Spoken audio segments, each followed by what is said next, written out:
in relative harmony. In keeping with an old tradition they had, it was a tradition that was from the time they were headhunters. They would have a peace pact by dipping their swords and their spears in a bowl of blood, their own blood mixed with palm wine, and then they would drink this. And that would mean that the Christian villages would not attack the Muslim villages.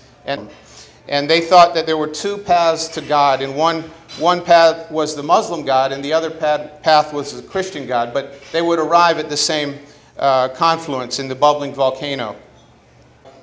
I wouldn't want anybody really to have to look at these videos, but I looked at a few, and some of them are very astounding, because you'll see a crowd in the form of a gauntlet, and a Muslim man with a sword chasing a Christian man, and basically trying to cut his head off. And he catches up to him, and he starts to slice his neck, and he hits him in the head, and the crowd is cheering. But the interesting thing about the video is that the videographer is perfectly placed to basically film this entire snuff movie, and really gets a good bird's eye view of the slaughter that unfolds in front of you.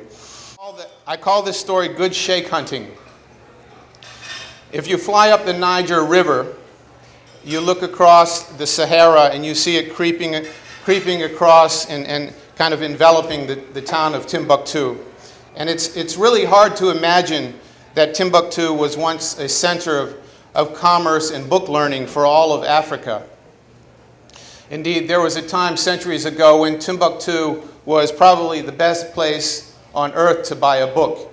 That is, if you could catch the books on the camels as they went from one oasis to the next.